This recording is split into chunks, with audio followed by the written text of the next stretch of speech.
All right, so you want to be a tuba player. That's great. You're now one of my favorite people. So the first thing we got to do is how we get it out of the case, all right?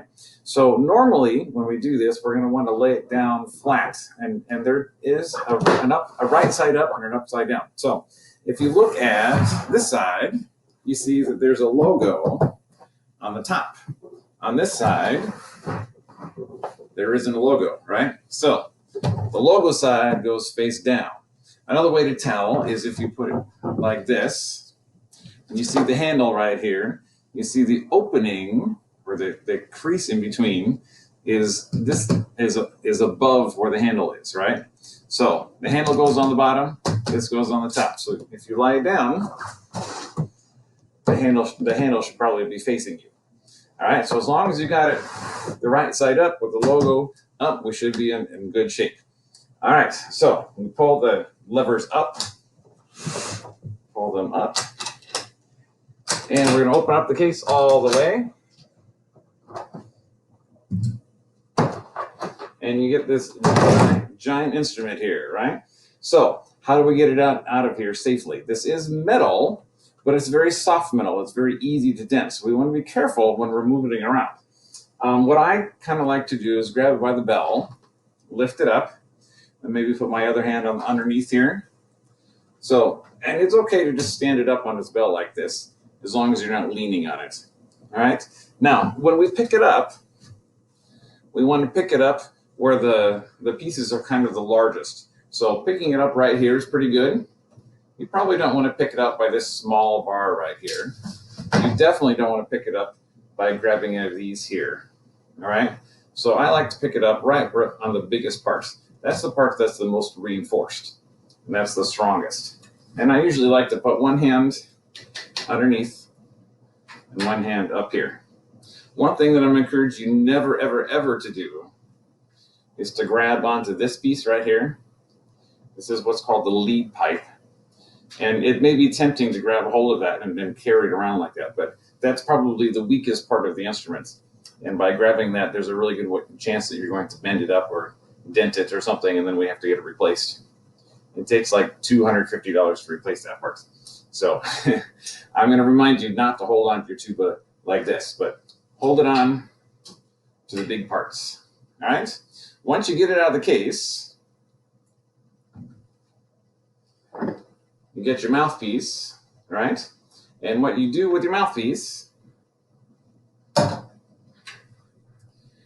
is just slide it into where the hole goes and just drop it in. You can give it a little twist if you want to, but you don't need to push it really, really hard. You definitely don't want to do, it may sound cool, but that's a really great way to get it stuck in your mouth and your instrument. And then I have to use a special tool to get it out. So just be careful when you put it in, just very, very gently. All right, next up, let me show you how to get situated and sitting. All right, so now that you're in your seat, generally we have the tuba right next to us. Now we just got to get it up into a playing position. What I like to do is just kind of grab it on the top and cartwheel it up and over like this. When you're doing that, you have to be careful not to hit anything next to you. It's very easy to do that. So just be aware of your surroundings. Make sure you know what's around you.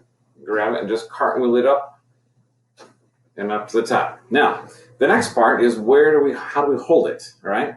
So for me, since I'm probably a lot taller than a lot of you, I'm going to rest it on my legs.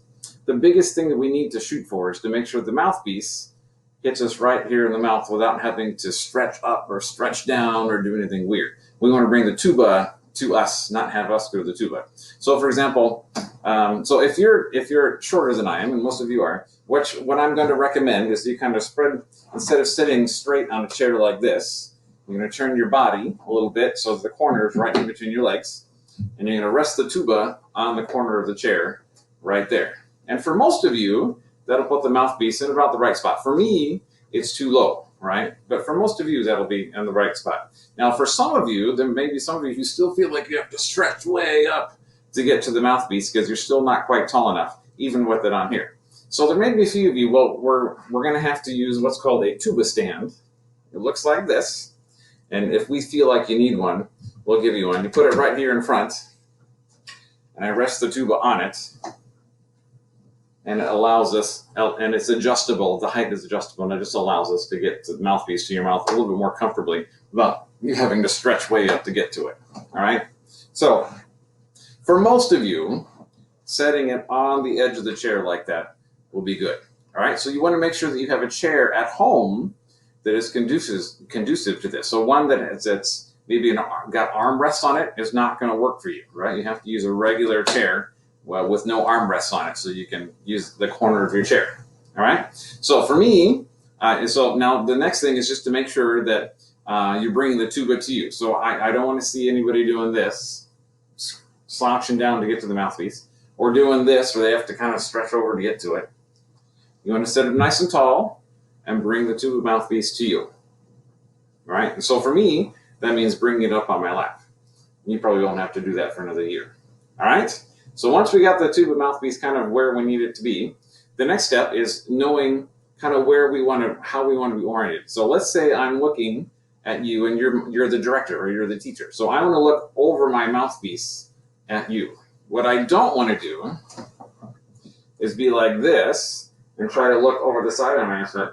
What happens is I have to turn my whole head off to the side like this and my eyes, and it doesn't work out real well. I can't see what I'm doing. So as long as I am looking over my mouthpiece at the person or at my music stand, let's say my music stand is here.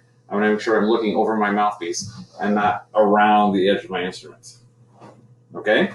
All right, we got the mouthpiece kind of close to your mouth. The next thing we want to do is I'm going to take my left hand, and I'm going to reach around the instrument and just kind of hold on to the bars right here, right? It doesn't matter which one you grab a hold of, but just gently. It's just like giving your tuba a hug. You're going to give it a great big hug. Now, when I'm not playing, I sometimes leave my right hand up here, and that's fine. But my left hand, I'm just going to give it a great big hug. And then with this hand, what I'm going to do is I'm going to reach through my right hand, right? I'm going to reach through here and put my fingers on the valves. My first finger on the valve that's closest to my body. Second finger, third finger. Your pinky doesn't get one, at least not yet. When you're in high school, you'll get one with a pinky finger too, all right? So that's how we hold on to the tuba, right? Great big hug like this, 3 fingers up on top, mouthpiece so you don't have to slouch down or stretch way up to get to it. And if you can't quite reach, like I said, we'll use that tuba stand.